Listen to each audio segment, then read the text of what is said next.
to my YouTube channel. Today, as you can see from the title of this video, I am actually going to be reacting to your unpopular opinions of Kingdom Hearts 2 in honor of the 20th anniversary of this game. I can't believe it's been 20 years, and then next year it'll be 25 years for Kingdom Hearts as a whole. I'm gonna be sick. Anyways, I'm gonna react here on popular opinions. Now, I was originally going to film this video back in December because the 20th anniversary was for this game as well. However, it was for the Japan release of this game, but my schedule just would not allow me to do that at that time. And now we are in the month of March for the North American release of the 20th anniversary. So I decided now is a good time, because if I miss this opportunity, I will forever hate myself for missing out on this.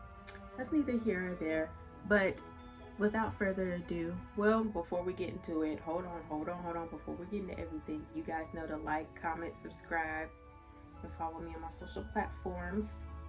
Yes.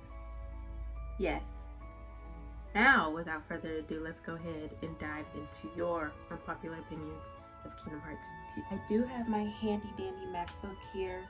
We are going to start off strong with these unpopular opinions. Someone stated that Kingdom Hearts 2 should have been the end of the series. Y'all, I'm not 100% sure if I agree with that. Do I think it's a beautiful way to wrap up the franchise had there not been a secret ending and we got our introduction to the Wayfinder trio? Yes. Would it be sad to reminisce on Kingdom Hearts years later and feel so nostalgic about it and not have any more material for this franchise? Yes. I can kind of understand where this person is coming from, but I don't think I would want this series to be a thing of the past. Fast forward to today, we are currently waiting for Kingdom Hearts 4. Impatiently waiting, by the way. I know I'm not the only one who is patiently waiting. Impatient, but patient at the same time. But I wouldn't have it any other way. So I kind of disagree on this person with this statement here. So I have another person who sent a decent amount of opinions. This next one reads, KH2 Kairi was her best shot at being something other than potential, and KH3 botched it. I do agree with this 100%. Kingdom Hearts 2 was her first and best opportunity to make Kairi more than what she is at this moment. Riku literally gave her a Keyblade of her own. I mean, and just basically told her to have at it. And funny enough, while we're on the topic of this, I do wonder where Riku got that particular Keyblade from. And I know a couple years back, Nomura actually addressed this in a somewhat recent interview where he basically said it will be addressed in the future. That's neither here or there. I'm gonna table that for later once we reach the future and we get an answer as to how that came about. Anyways, Kingdom Hearts 2 should at least been the kickstart of a well-written version of Kairi, but instead we just received nothing.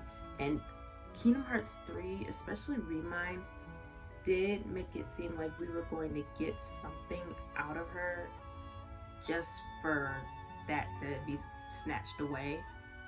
And let's not forget the marketing of Melody of Memory, because I remember when that game first came out, I really thought, oh my god, this is going to be a Kairi-centered game. We are really going to get a lot out of Kairi, just for that to be taken away as well. I, on the other hand, just kind of hope that we get something with Kingdom Hearts 4 for Kairi. But a lot of people have really just given up and just realized we're not going to get anything out of her. If we don't get nothing from her after Kingdom Hearts 4 as far as development and more just her being able to wield a Keyblade and really on the battlefield, I really don't know what to say after that. I wouldn't know what to say after that. This next opinion I have is that this person stated that the Little Mermaid worlds were absolutely necessary. I agree with this to a certain extent. Is it nice to have this world come back in Kingdom Hearts 2? Yes, it is. Was it nice having to go back and forth with this world about 4 or 5 times throughout the entire game in order for it to be complete? No. I personally didn't mind the musical aspect to Atlantica. I appreciate the swimming techniques in this game more than I did in Kingdom Hearts 1, even though Kingdom Hearts 1 has my favorite version of Atlantica. I just wish that this world in Kingdom Hearts 2 was just not as dragged out as it became to be. That's the only critique that I have for it, but other than that, I am the biggest Atlantica defender when it comes to Kingdom Hearts as a whole. Transition over to the TikTok side of where I got my opinions. Some stated opinions for Kingdom Hearts 3, which I have not made a video for that yet. I promise that day will come. I promise maybe next year, because next year will be the 7th anniversary for Kingdom Hearts 3. And you guys know that 7 and 13 are really important numbers within Kingdom Hearts. So we'll see. Someone said that they wish that there was a skip button for Roxas's segment after one playthrough. And they don't want to do that again. This I am kind of in between for, because just like any other game, when you play any other game, the tutorial is technically optional. When you play a game for the first time, of course you're going to go through the tutorial to make sure you have the buttons down, you know what you're doing. But when you play this game 1,000,000,001 times, you're gonna like, okay, I know what I'm doing, let me just skip it. So I can kind of see where that comes from. However, with Kingdom Hearts, we all know that any portion of any story is very important to the storyline as a whole. So yes, it is long, but I think it's very important for people to sit down and play through Roxas's segment, not only just to understand how the mechanics work, but at the same time have an understanding of his character and his importance and his connection to Sora. Otherwise, people will be way more confused than what they are now. This doesn't say that 358 over 2 days doesn't really help with his character, but I really feel like Kingdom Hearts 2, with it being his introduction, really hits hard to people who are introduced to his character to really have a clear understanding of why he's important to the series. I have another person stating, I actually enjoyed the boss fight of Demyx. I agree with this. I really don't mind this boss fight at all. I've never seen really hatred towards this particular boss fight. Maybe it was because it was difficult as a kid, because you had to defeat a certain amount of forms within a certain amount of time, and that could be a lot of pressure on a kid. Hell, that could be a lot of pressure as an adult.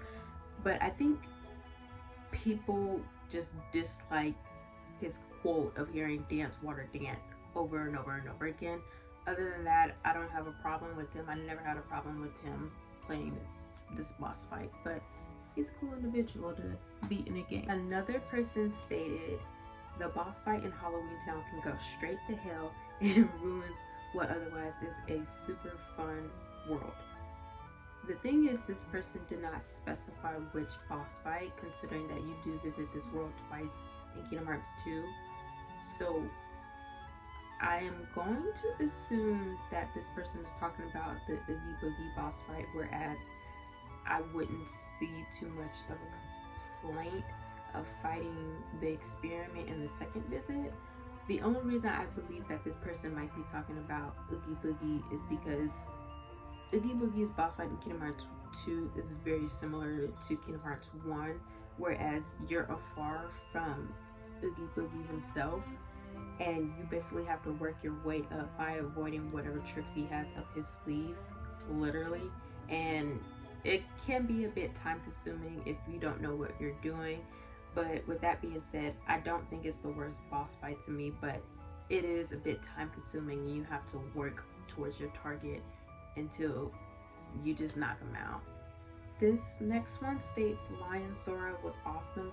It was a really fun change of pace, and anyone who hates the private lands just because they can't abuse dry forms have no soul. I do agree with this, but I personally did not know that people took a disliking to this world because of his form. He's adorable, for one. I'm gonna just put that out there. And that's the only thing I hear people say when it comes to discourse of Sora's appearances. He has multiple appearances throughout the whole game. You know, you don't ever see him in just one and done outfit, you know. But even though you can't use dry forms in this world, it's a really good world overall. I mean, the worlds aren't the fights aren't difficult. It's somewhat linear to get from point A to point B to progress in the storyline, but I don't have any complaints as far as not being able to use dry forms at a certain point, or you know, just getting through point A and point B throughout that world. And I do have one more opinion to wrap this beautiful video up. This person states that they prefer Roxas as a main character more than Sora, even though that they are unsure that their opinion is unpopular. I wouldn't say that this opinion in particular is exactly unpopular. However, I have heard a few people say that they would really like Roxas or even Riku to be the main protagonist of Kingdom Hearts. However, it does make me wonder if their stories would maintain people's interests at moments where these two characters had their moments that would not necessarily say be on the back burner, but where the focus changes to Sora. So it leads me to wonder, like, what would keep people's interest with Roxas after he returns to Sora when Sora wakes up, or what would keep people's interest after Riku takes his path on the road to Dawn, while basically just technically running away from Sora and Kairi because he was too scared to face them after he accepted the darkness for himself, and he takes on the Ansem form. And in the end, I just personally think that Sora is the best choice as the main protagonist for this entire franchise. Not only you see him take on the role of a Keyblade wielder, even though it was never meant for him to begin with, but we see him travel to many worlds and face so many bad guys in different shapes and different forms, and we see him look out for his friends and sacrifice himself to make sure that his friend's okay, and just make sure that light just is superior over the power of darkness. All right, well, it looks like I have reached the conclusion of this video of reacting to your unpopular opinions of Kingdom Hearts 2. Did you guys agree or disagree with anything that these people have said? What are your unpopular opinions? Please comment down below. Maybe we can start a conversation. And yeah, thank you guys so much for tuning in. Please, please, please, please do not forget to like, comment, and subscribe, and follow me on all social platforms. And I look forward to being with you guys in the next video. Much love.